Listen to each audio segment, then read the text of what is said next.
Hello everyone, কেমন আছো? আশা করছি সবাই ভালোই আছো। মাম্পি রসোই চ্যানেলে সবাইকে আবারও স্বাগত জানিয়ে আজকে আমার পর্ব নিয়ে হাজির হয়েছি।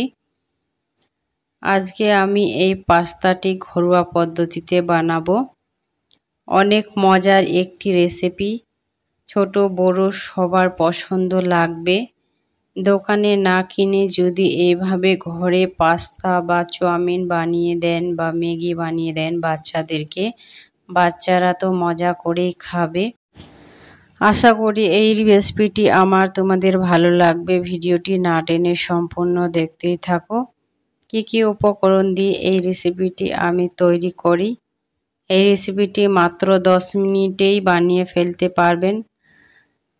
বাড়িতে কুটুম আসলে 10 মিনিটে এই রেসিপিটি বানিয়ে দিতে পারবেন। যাকে বানিয়ে দেবেন সে অনেক প্রশংসা করবে আর মজা করেই খাবে। চলো আমি দেখাই কি কি পদ্ধতিতে এই রেসিপিটি তৈরি করি। এখানে আমি 200 গ্রাম পাস্তা নিয়েছি বন্ধুরা। এই পাস্তাটিকে আমি ভালোভাবে পানি দিয়ে ধুয়ে নেব, যা ময়লা আছে ওটা বের হয়ে যাবে। তারপরে আমি এখানে কিছু সবজি কেটে নিয়েছি। এই পর্যায়ে এই রেসিপিটি আমি 2টি ডিম দিয়ে বানাবো। এখানে আমি 2টি ডিম নিয়ে নিচ্ছি।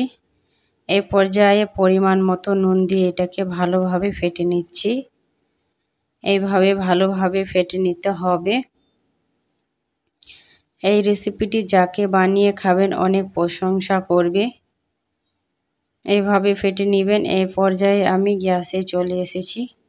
গ্যাসে আমি একটুখানি পানি বসিয়ে এটাকে ভালোভাবে ফুটিয়ে নিয়েছি। পরিমাণ মতো নুন দিয়েছি আর 1 চামচের মতো সাদা তেল দিয়ে এটাকে আবারও ভালোভাবে ফুটিয়ে নেব।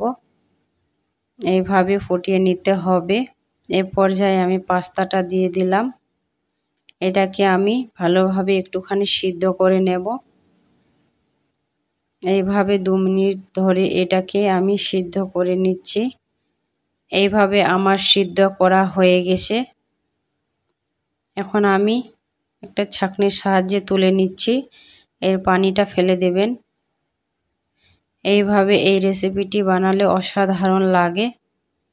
এই পর্যায়ে আবারও আমি গ্যাসে ফ্রাই প্যান বসিয়ে নিয়েছি। একটুখানি পরিমাণ মতো তেল দিয়েছি। দেওয়ার পরে আমি ডিমটাকে দিয়ে দিলাম। দেওয়ার পরে এটাকে ভালোভাবে আমি ঝুরি ঝুরি করে ভেজে নেব। ডিমটা দিয়ে সঙ্গে সঙ্গে নাড়ার চেষ্টা করবেন, না হলে দলা পেকে যাবে। এইভাবে ঝুরি ঝুরি করে ভেজে নিতে হবে। এভাবে আমি 2 মিনিট ধরে ভালোভাবে এটাকে রান্না করে নিয়েছি। এখন আমার হয়ে গেছে, এখন তুলে নিচ্ছি। এ পর্যায়ে ওই কড়াইটা সাফ করে আবারও বসিয়ে দিলাম। একটু পরিমাণ মতো তেল দিয়েছি। এই পর্যায়ে আমি পেঁয়াজ কুচি, কাঁচা লঙ্কা এটা দিয়ে একটুখানি নেড়ে চেড়ে নেব। এই পর্যায়ে আমি আরও ক্ষীরা দিয়ে দিলাম, টমেটো দিয়ে দিয়েছি। দেওয়ার পরে আবারও ভালোভাবে নেড়ে চেড়ে নেব।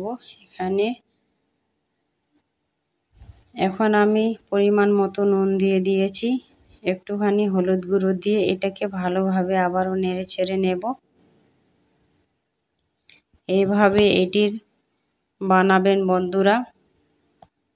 হাটে বাজারে এরকম পাস্তা বা চাউমিন খাওয়াটা ভালো না। ঘরে যদি এইভাবে বানিয়ে খান, ছোট বড় সবার পছন্দ।